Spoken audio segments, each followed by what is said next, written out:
Please be advised that this episode covers heavy topics including addiction, sexual abuse, and suicide. This is only intended for a mature audience. Welcome to the Radical Redemption Podcast. My name is Stephanie Katani, and I'm so glad you're here. You're about to hear a story of how someone's life was totally transformed by the power of Jesus Christ, how he walked with them faithfully from some of their life's darkest moments into his amazing life for them. Listen, send this on to someone else, and get ready to hear this amazing testimony. Well, welcome to today's podcast. We are the Radical Redemption Podcast, and I am with Brittany Lalaika. Did I say it right? Yes, that's okay, right. That's it's a tricky one. And I'm so excited to be with you. I'm excited about what Jesus is going to do through this. So the Radical Redemption Podcast is all about how Jesus has transformed our lives and what he has done. And so I'm excited to talk to you. Some really cool things are going to come out of this episode. And so Brittany, when, we first talked and connected, it was so powerful to me how you shared what life was like before you knew Christ. Yeah. And so what was life like before for you? Oh, just darkness, so much darkness, and just struggling with my mental health. And this was like from a young age. Wow. And it just started just partying and drinking with my friends and just escalated so quickly. Wow. So it was just like depression, heaviness kind of things. Yeah. Is that right? And when you take, I feel like when you drink alcohol, you're like this like superhero, and you, like all your anxiety is gone, and you're like all of a sudden the life of the party, and it just made life so easy. It made life easy when you drank. Yeah. So what happened when you weren't drinking? What was life like? I don't know, not fun. I just feel like I was more fun. Yeah. So it was easy to keep doing, you know? And then drinking leads to bad decisions. Right. And more bad decisions. Right. And so was it just alcohol, or are you saying it escalated to something else? Right. And eventually it was just pills, and I was doing that for a long time. I was working at a nursing home at the time. Oh, wow. Which made it easier. I ended up losing my job because I failed a drug test. Right. But just during that time, I was just a mess. And I got arrested. And then I got on heroin, and that got worse, bad to worse. Bad to worse, right? And that, that place, it sounds like it just, you went to the next thing to try to help. Well, the first thing wasn't enough anymore. So you had to like keep going and keep going. And you can't afford pills, they're so expensive. So heroin was the next obvious choice, Oh my goodness. And so when you're in that place and it's just, heroin felt like the answer. Why? Yeah. Why did it feel like an answer? Absolutely, because I was consumed with darkness. Wow. And I just couldn't get out. Wow. I couldn't get out. Wow. And, where do you, when you're thinking of that heroin and that stuff, all of that kind of life and lifestyle and everything, was there like a driving why, or like what would you say was kind of like that darkness? What was that? Right. And I think it was a couple things. My parents put me on Adderall when I was really young. They said I had ADHD. And I think that played a part in it. Because eventually my parents' insurance ran out. Okay. And I was like buying them from the streets, which led me to meet people that I probably shouldn't have been around. Right. So it was just like a snowball effect, you know? Yes, I do know. And it sounds like, it got you into some relationships that sound like not great.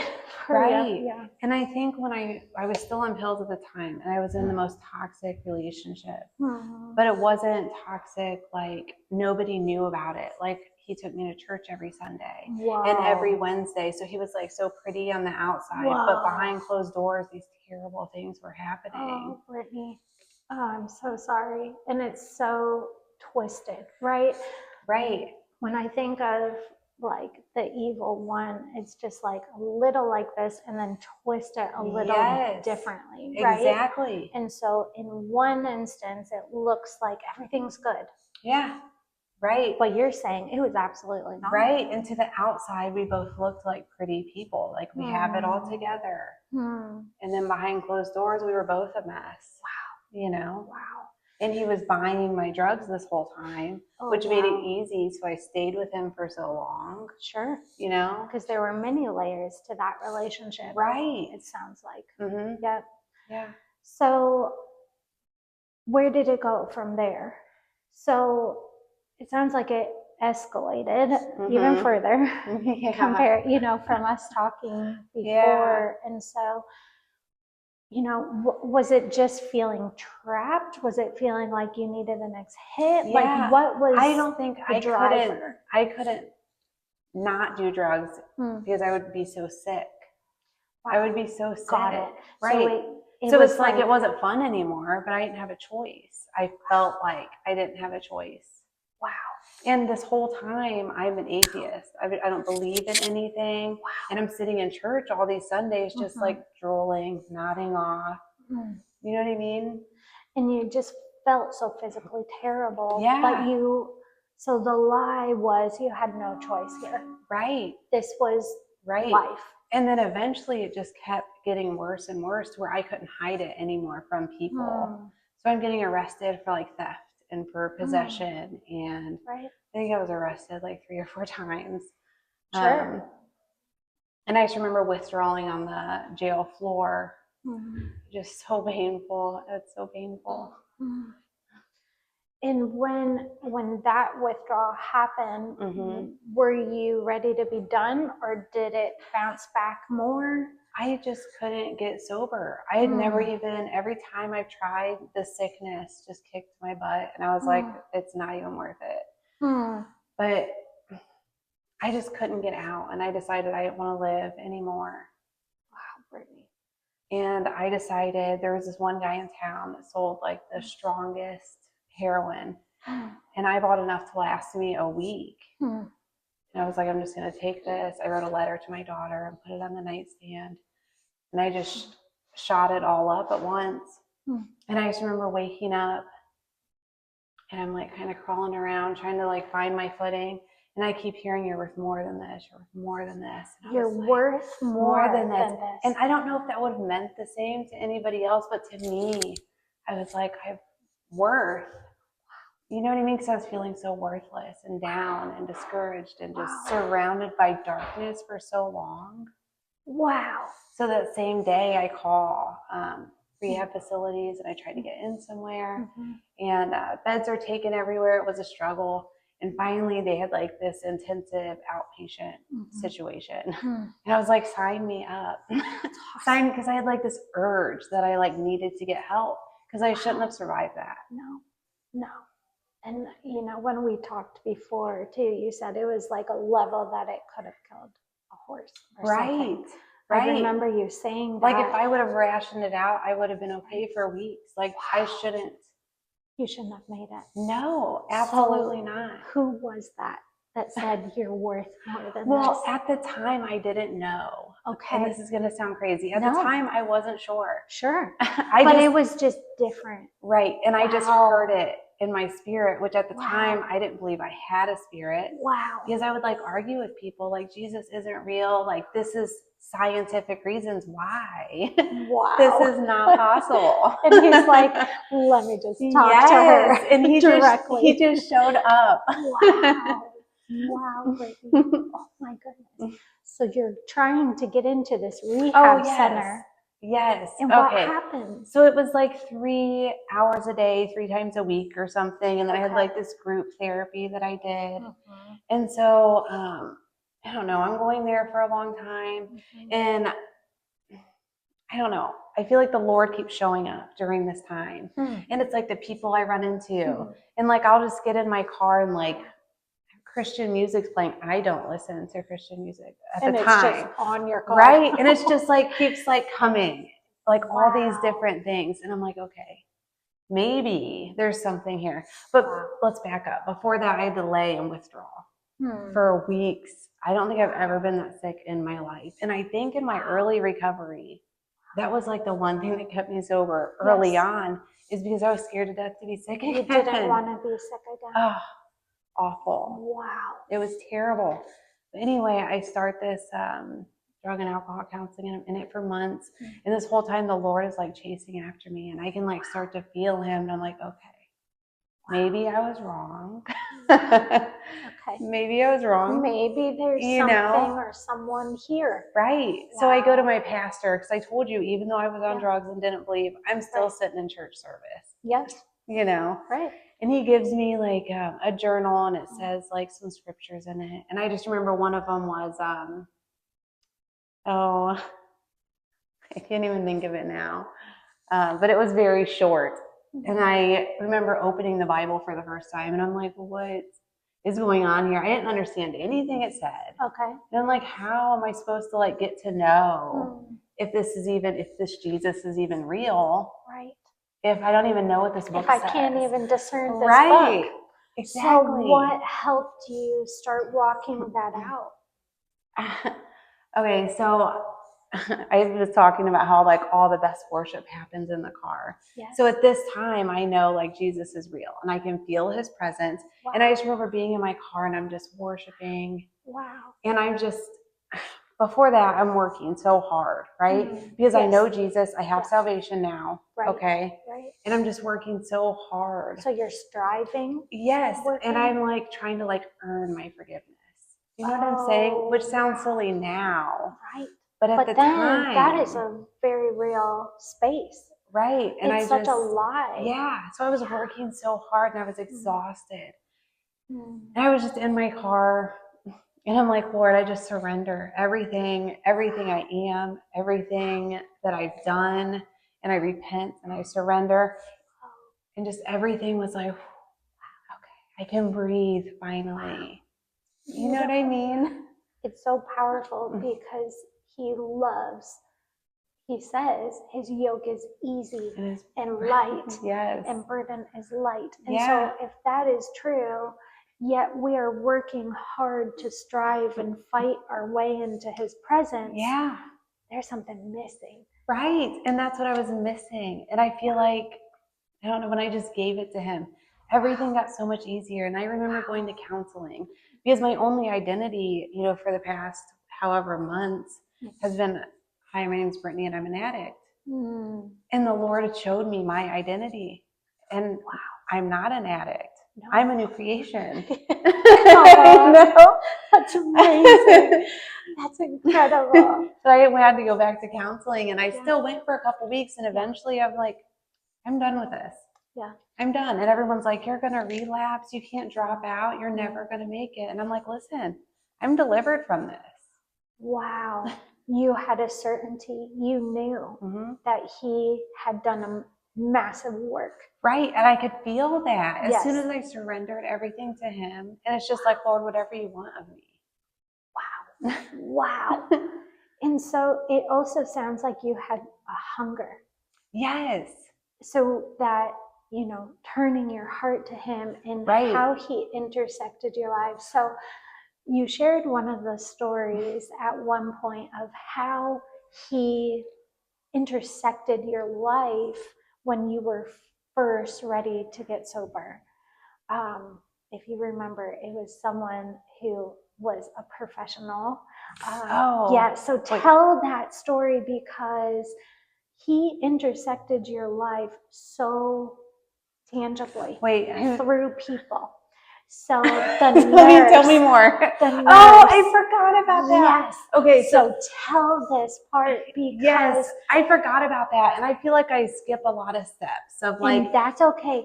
So the reason I'm saying that is because you said tangible things kept happening. Yeah, and that was one of them. So share that story. Okay. It's so good. Yes, I totally forgot. I don't know how I forgot about this. It's so important. Okay, it's so good. Okay, here we go. So before I even started this rehab situation I was going in, the first step was you had to go to the doctor and get blood work. Right. I don't know if I had to like test. I'm sure I didn't have to test over because I was withdrawing. I don't know what they wanted the blood work for. What they were looking for. Irrelevant. Yeah. Okay. Right. So I'm there, and I was an IV user, so I blew all my veins, track marks all up and down my arms. And this nurse is poking around trying to find a vein to get some blood out of. And I'm just withdrawing, sweating, and I'm like shaking, I'm rocking, I'm crying. Wow. Miserable. Wow. Miserable. I'm so sweaty. And this nurse is like, I can't do this. Like, I'm going to go get someone that I know can do this. Okay. And this lady comes in and just takes one look at me and just drops to her knees right by my legs and starts praying for me. And I'm so angry at the time that I tell her that she could lose her job for this. And she was so confident in the Lord. She was like, I would rather help get you to heaven than keep this job anyway. And I was like, wow. If that doesn't confirm that Jesus is real to me at the time. He is. That's right. Yeah. And he works through his people. Right. To say, like, no, you are worth it. Right. You are so worth it. You're worth a whole career and job. I would throw it away because you're worth it. Right. Your soul is worth it. And remembering like the words of the Lord that you're worth more than this, more than this to me. He started showing you tangibly one step at a time. Yeah, and at the time I needed to hear that so badly because you feel so worthless and so much shame and guilt. And what's so powerful is she laid down her life in that moment. Just as Christ lays down his life for us, she said, I don't care what happens to me. Right. You matter. Yeah. You have so much worth. Right. That I'm going to get on my knees and cry out to God for you and on your behalf. And it's so beautiful. Because that's what he does. It is. And even like after I was feeling better, kind of like got my bearings from being in withdrawal for so long. It felt like years. It was like 3 weeks. Right. But I know I'm being dramatic, but it was the worst time ever. Well, it is grueling and it is so hard, but you knew you wanted it. Right? Yes. And so that's what kept you going all those 3 weeks. Yeah. And that's why I feel like every birthday I have, I am not disappointed at all to be aging. I am not. Every birthday I'm like, thank Lord, I never thought I would make it this far. That's it. I never thought I'd make it this far. He's so faithful. He had so much life ahead for you. And for each one of us. And so it's an honor. It's an honor to get to the next birthday. Yeah. Because he is so good. Yeah. And he's like, I have good plans for you. Not all this death for you. Yeah. I have good and you're worth it. Yeah. Wow. I remember being at the doctor's office when I was shooting up all the time. I had this big abscess on my arm. And it was like infected and nasty looking. And I go to this doctor and he's like, I'll just, we'll fix this up, whatever. And he said, if you keep going down this path, you're not going to make it much longer. And I was so mad at him. Like, how dare you judge me? And I'm so mad. And I'm like writing a Yelp review about this guy. You know what I mean? Right. And I look back and I was like a shell of a human. I can't imagine how terrible I looked, And he was wanting to give you a warning to protect you. And that is really interesting too, because I think when people love us and see when we're heading down a road that'll kill us, they stand in the way with wisdom and say, don't go that way, friend. You're going the wrong direction. Don't go that way. Yes. If we would listen, how it would have protected us. Now, the Lord also knows our hearts. He knows that we're rebellious. He knows we have hard hearts. And he knows how to get a hold of our hearts. Yeah. And so that's what I'm hearing you say. Absolutely. Too. He knew how to pursue you. He pursues. Absolutely. Yes. And I feel like I had the hardest heart. And I just remember, it just keeps coming back to me arguing with people about why the gospel doesn't make any sense at all. And now in my mind, I'm like, this is the only way. How? It's amazing. And how people get sober without Jesus, I will never know. Wow. So when you say it's the only way, what is the gospel? How do you know the gospel today? What is it that is the only way, Brittany? That Jesus Christ, he walked this earth and gave his life for us. And our whole purpose is to serve him and to give him glory. That's it. And this is so crazy. I feel like recently, I don't know, God's just calling me back to whatever it is I'm supposed to be doing. Yes. But me and my family are at the zoo. Last month we went, and we were so excited to see the brown bears. And we walk up, because I hear people talking as we walk past, like, oh, they're right by the window. So cool. They're so close. So me and the kids are like, so cool. So we walk up to where it's at, and there's like a clear glass wall here and a clear glass wall here. And on this clear glass wall, it's like little ducks and little fish, and there's like water pretty far up to where you can see them all swimming, and the little duck feet, and it's so cute. And we just stay there for like 15 minutes. And I'm like, all right, guys, like, let's get out of here. And we start walking away. And Maya's like, we didn't even do what we came here to do. Our whole purpose of being here were these grizzly bears. And I heard the Lord whisper, exactly. Like, I just don't want to miss my purpose of why I'm here, and it's to give him glory. Wow. And as soon as I hear the Lord say this, I'm like, kids, listen to this. And I'm so excited. Wow.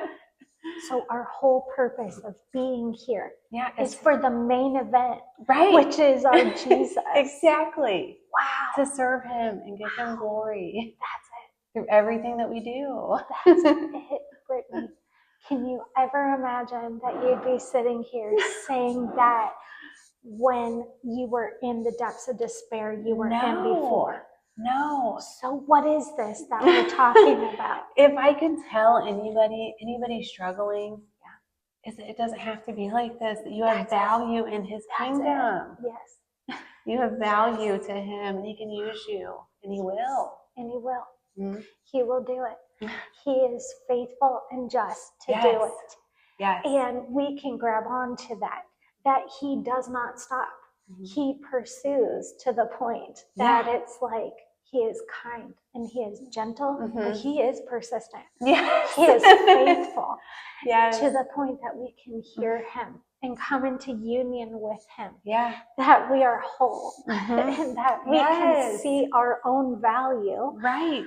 Because of he literally gave his entire life for us. Life laid down for us. If that doesn't say you have value and worth, I don't know what does. Absolutely.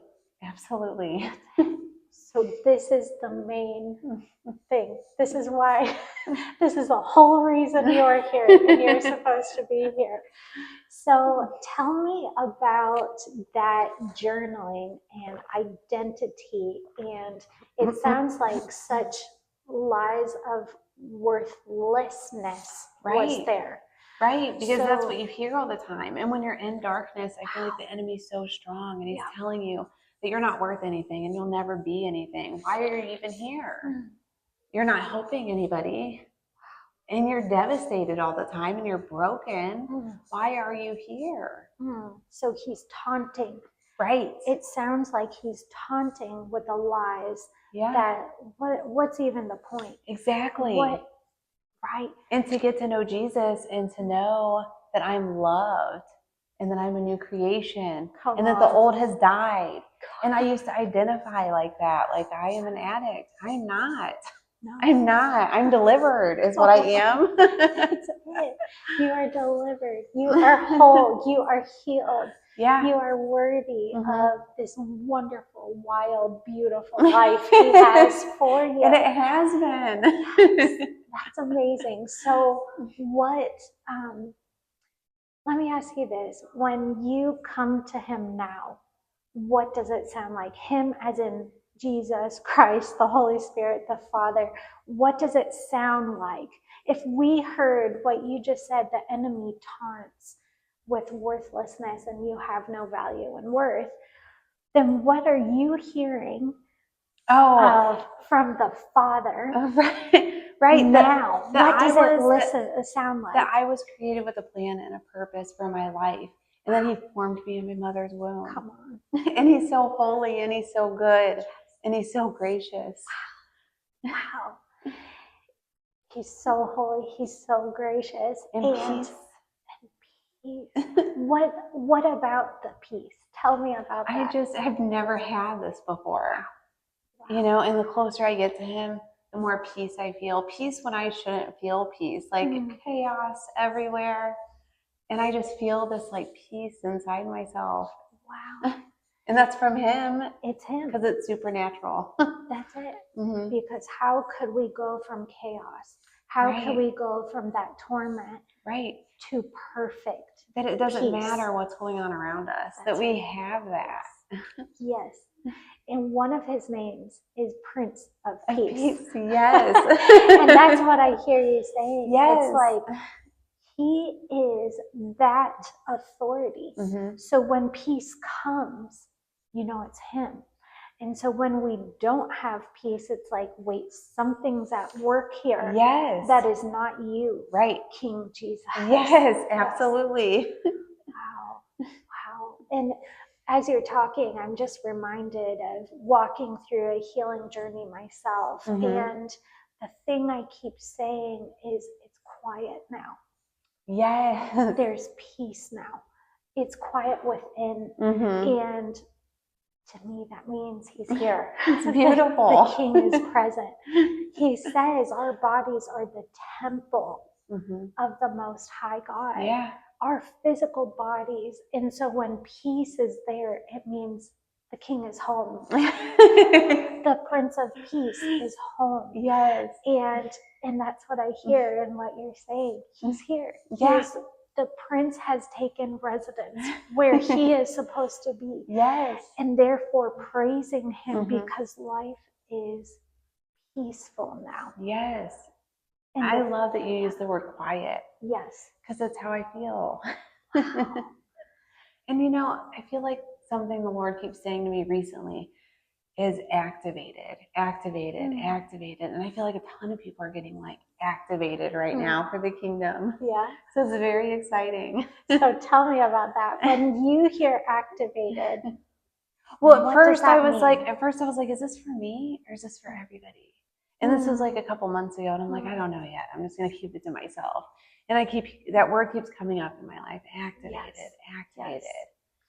So what, even having him bring that up to us now, when you think of activation, what do you hear? That we should all be doing what he's created us to do, whatever that is. Wow. And I feel like whether it's unknown or scary or whatever it is, that there's going to be so many people stepping up to go into the unknown and go into the scary and the uncomfortable and the weird. And I feel like he's just calling us out. He is. He is. When you said that, activated, I saw a light switch. So there is something that happens when we are fully connected to the source. The life source is Jesus. When the electricity is on, right? Yes. And so that activation, it takes a partnership with him to say, I choose to be sourced in you, so sourced, that I am going to live my life fully on with you. Right. Yeah.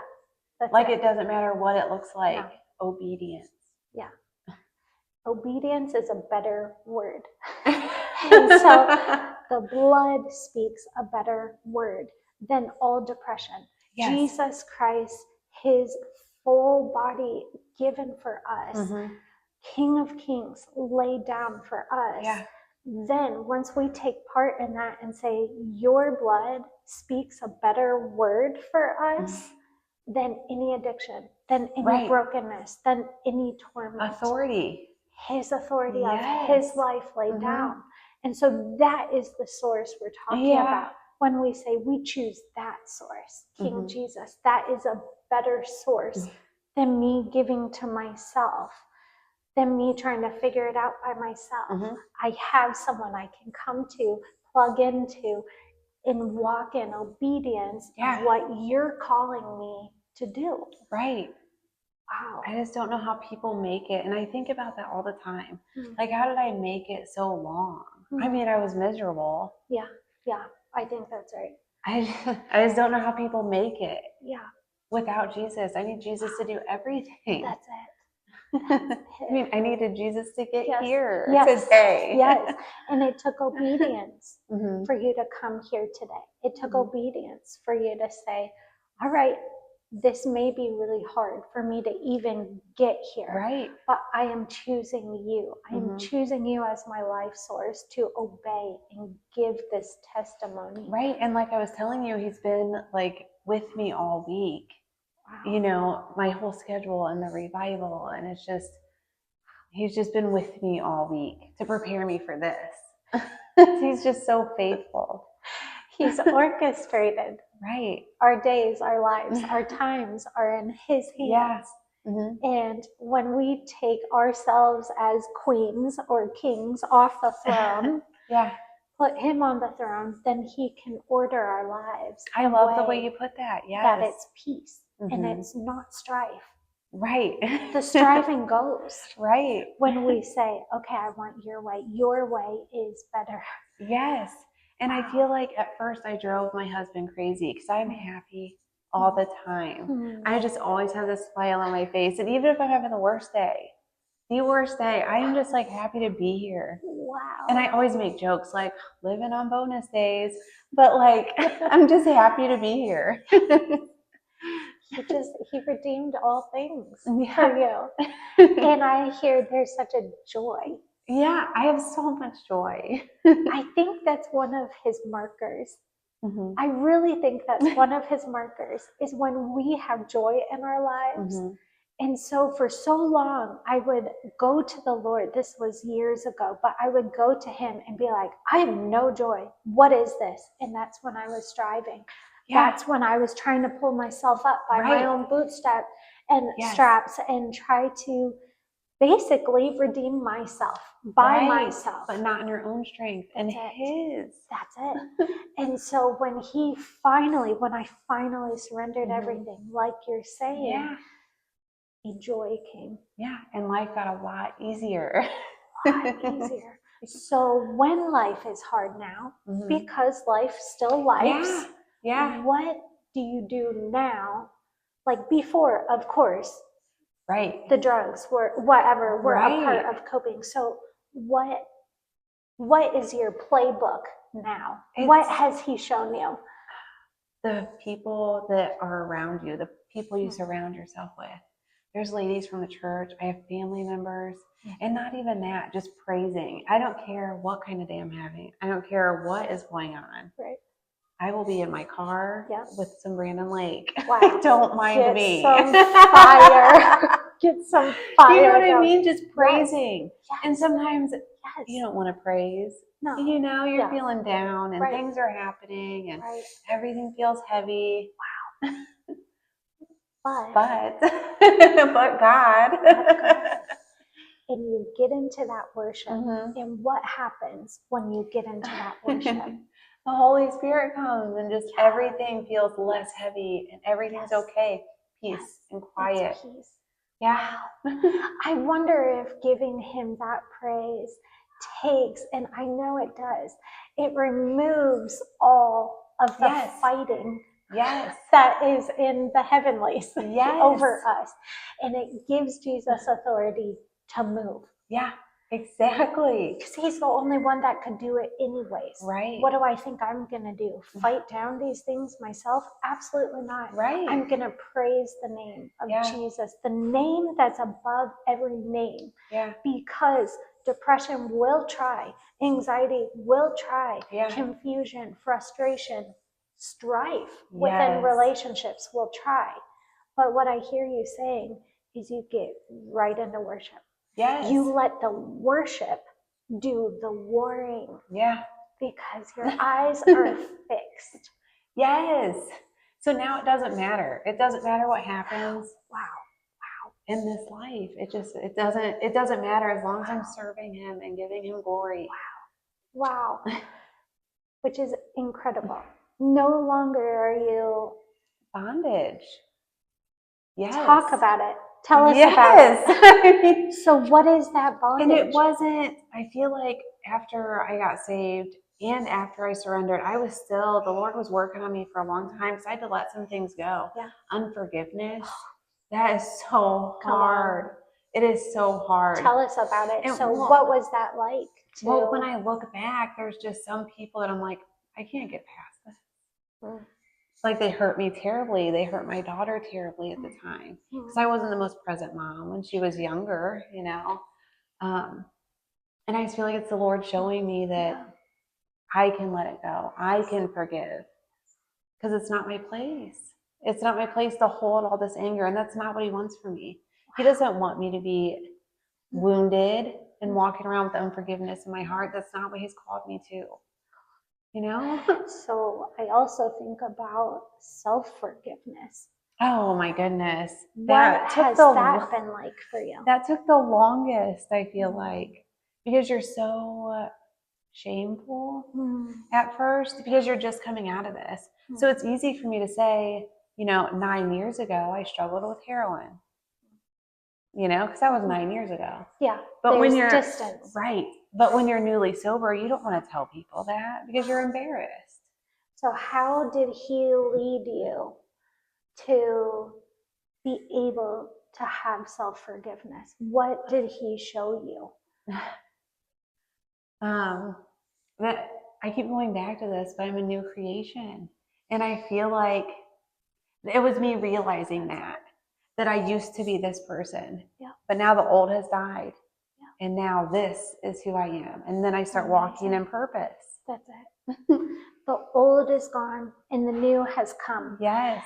And when Christ was buried, that's where my sin, my shame, all the missteps I've done in my life, that's where those went to die. They died with him. Yeah. But I have been raised with him in Christ Jesus. I have been raised with Christ Jesus. Right. So the life I live, it's no longer my life I'm living. Right. And now our whole identity is in him. That's it. It's in him. And so when you think in him, what do you hear? What do you see and sense when you think I'm in him? What is life like now? Just whatever he wants of me. Just anything. Wow. Just whatever it is. That's where I'm going to be. That's what I'm going to be doing. Whatever he calls me to. Wow. He's been so good and so faithful. It's amazing to me that he allows us to have the backdrop of the darkness. Because for you to now say, anything you want from me, Lord Jesus, that is humility and that is love and that is obedience. Right. And that's one thing that's hard to get past is like, okay, you realize Jesus is real. And then you start thinking like, well, why did you let all this stuff happen to me? Okay, let's talk about it. But now I get to go back and help people that's struggling with the same things. Wow. Now I can speak more clearly to them and I can identify with them. Wow.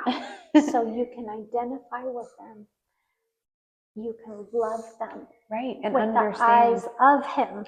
Right. And understand and point them in the right direction because I feel like I needed that. And I feel like when I surrendered everything to the Lord, all of these sermons I've heard that I didn't believe just like came back to me, and I'm like, oh my goodness. I didn't even know I was listening through all of these church services I sat through. So your spirit heard right. it. Wow. And I wasn't even mentally there. I thought I'm falling asleep in my pew, right. But you caught it by the Spirit.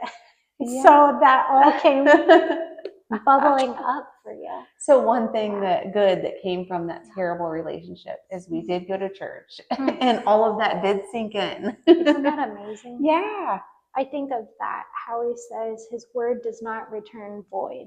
Right. So even when his word is spoken out, it goes out. Right. And even when I started like reading and studying the Bible, when I finally was getting it, because I was in the mental space to get it at the time, because it took me a minute.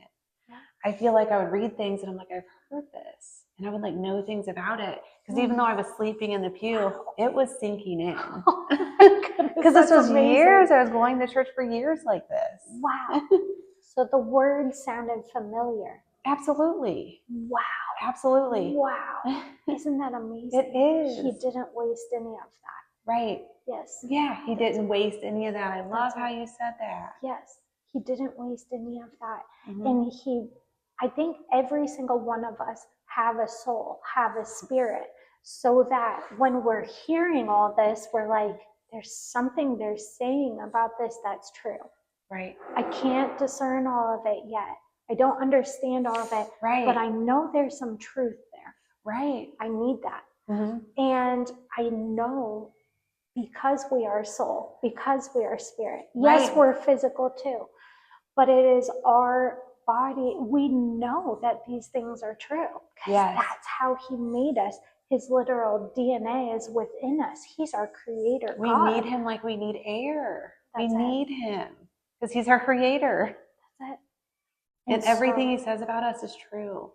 It's all true. And that is the point to come to. Either it's all a lie. Yes. Or it's all true. Right. And when you say that about the word, so as you were kind of discerning, fighting through this, and I don't understand the Bible, but there was something that kept drawing you in. Is that what you're saying? It was like, I need to get this. I was hungry. And I didn't know it, I don't think. There it is. Because I wasn't surrounded with the right people at the time. And God just started putting people in my life that I needed. Wow. And we would be able to talk, and I could like kind of figure out like what this is trying to say. But reading scripture didn't come easy. You know what I mean? You would think that it would just come easy and you could just pick up a Bible and be like, oh, light bulb. And it's not always like that. Sometimes it's hard and you're like, well, what are you talking about? I have no idea what's going on here. Yes. And I think there's a piece to that where it's, Lord, open the eyes of my heart. Yes. This feels hard for me to understand, but if you would give me, it says he is the spirit of revelation. Yeah. And so if you would give me the words to say and speak and receive from you, then I can receive what you're trying to get to me. Right. But it is by your spirit and your spirit alone. Yeah. And when we come to the Bible and it's like, well, what is all of this? But his word speaks. Yes, absolutely. So what has, say even the last year, been like for you? 2 years, 3 years in the word? What has changed for you? Okay, so this is what happened. 3 years ago, my sister called me because I had been a believer for some years. Okay, and she called me and she's like, hey, we've never read the Bible front to back. Let's do it. Wow. And I was like, girl, it's a big ask. Right. Because I have no idea what's happening in that Bible. Okay. Wow. I mean, I was just brutally honest. Like, and she's like, yeah, it'll be fine. We'll do this together. We'll talk about the chapters. And that's what we did. Oh my goodness. Just every day we're on the phone like, did you read? Wow. Yeah, every day. So the two of you stirred each other up. Right. Wow. And we just started praying for each other that we would just understand what he means by what we're reading. That's and amazing. That God will reveal things to us, and he did. Oh, that's and so amazing. We read the whole thing front to back, and then went back and did it again. Wow. And this is my third time now because I'm so hungry and I want to know more. And I think that's the cool thing that you can, it's never enough. You always want more of him. That's it. It just, you get hungry and thirsty. And the best part is there's no end to it. Right. Meaning there's always more.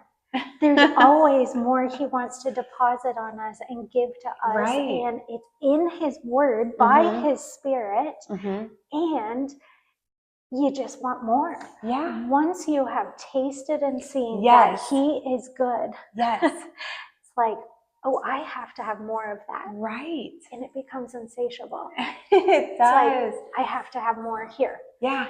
Right. And like, I remember telling you that I feel like I've been like, not just me, but me and my husband have been like stale for a long time. And I'm still I was still reading, I was still praying, I was still worshiping, but I wasn't doing anything for the kingdom. Okay. And my friend, when I got together with her yesterday, she said a word, kingdom builders. Wow. And we were just like talking about it and things. And I just feel like, I don't know, our family's been like we're coming out of like hibernation, or you know what I mean? Like we're really ready. Yes. To start doing what the Lord has for us. That's right. That's right. And you're ready for that activation. Right. And just going to church and reading our Bible, and we do family devotions. Like, of course, we praise and stuff, but going to church and just sitting isn't enough anymore. And I can feel that in my spirit. That there's like more. And I have like this urge to do something. He's calling you into something more. I think that's powerful too, because I do see how he gives us seasons to recover, to heal in the secret place. So we become so fed. It gets to a point where, and I was telling you this too, he was sharing with me, you know, I have forgiven you of so many sins, but you have not given me the fat of what I've given to you. And when I hear fat, that's like kind of, it's an old time kind of Old Testament in the Bible word that was like you give over an abundant of what he's given to you. Right. Not just the measly little bits, but it's saying like, okay, I'm going to pour out my life for you. Right. And I feel like we do things, you know, I work in the nursery, my husband does security, we do like feed the homeless things, like we do stuff, but it's not what he's calling us to do.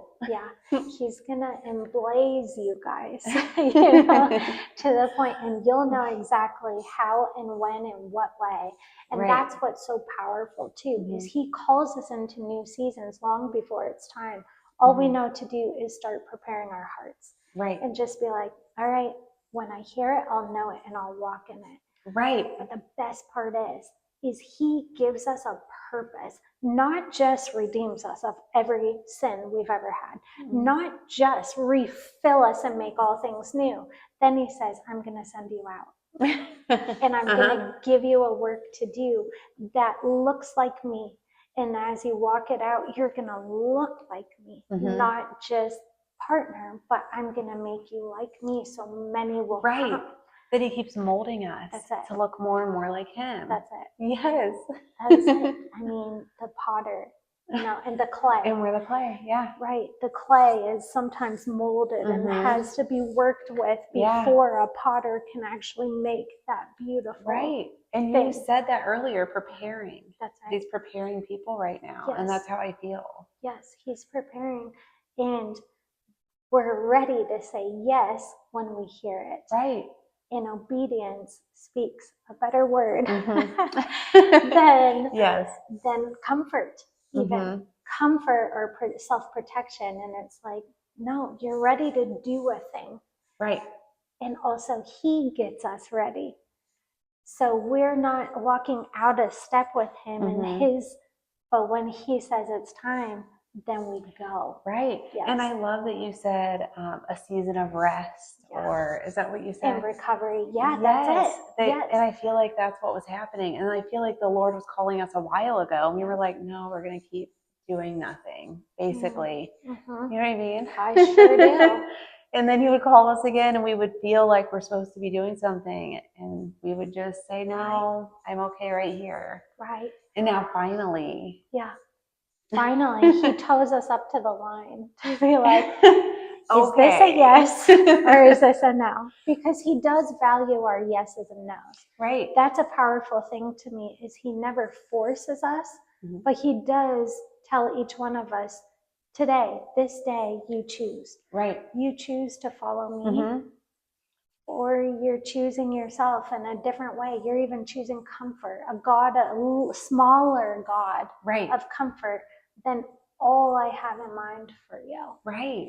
Yeah. Absolutely. And I feel like I'm finally at a time to where it's like, you can't deny it anymore. Yeah.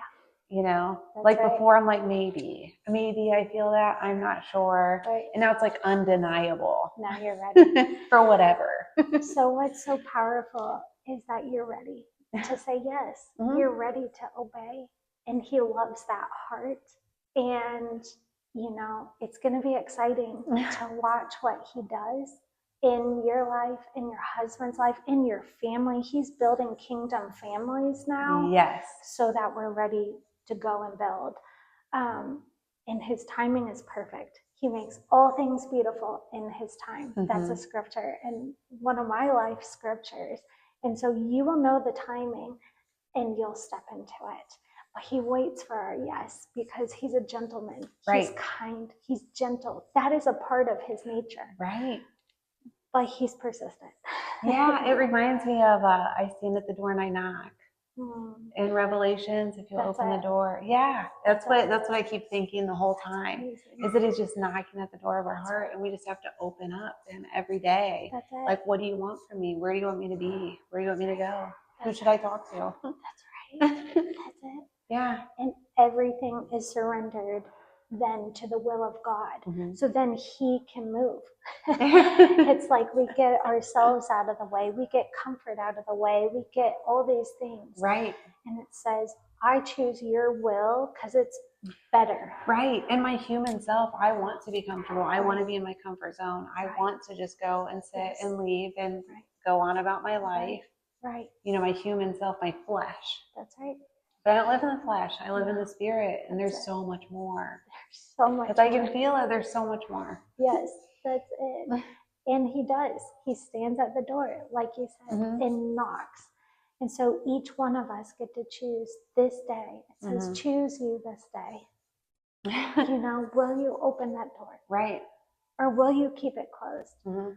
But if you open it and you walk through it, the glory of God can come and can move and can heal the broken places, can give you an identity, can give you a hope and a future and a purpose that you're going to walk into on his timeline. So Brittany, I just want to say thank you for sharing all of this. Thank you for your humility, for your joy. I just see him. I hear him, you know, and I just thank you for your willingness, your obedience to be here. And it's all for his glory. I am so excited. I hear that. You know, I'm just like swimming in that glory with you. And I'm excited for what the Lord is going to do in your life, in your husband's life, but in those who are listening. Yeah. Because maybe they needed to hear this, that it's time. Am I going to say yes to him? Or am I going to say no? And I never have all the pretty words, but I feel like I'm relatable. That's right. Because he uses every vessel. Right. Every single one of us. Yes. Not used to harm us. Yeah. But to say yes. So every version, you know, it's our God has so many facets to who he is. One time he showed me the billions of people who have been on this earth are just a small reflection of his, because we're the image bearers of God. Yeah. And so even you put all of us together, it doesn't even touch the magnitude of his awesomeness. Right. But he uses every one, just as we are. Come as you are. Right. Right. And he's like, you're relatable. You can love someone who needs that relatableness and connectivity. And he loves it because he gets to come through. Right. And that's happened today. I'm so happy I got to be here. Thank you for inviting me. Yes, absolutely. Well, thank you for being with us in this conversation. And we just know that this is going to produce life and joy and hope. And that this is what someone needed to hear today. So thank you for listening to the Radical Redemption podcast. And we're excited for what God is doing on the earth today. We will see the goodness of God in the land of the living. We'll see you next time.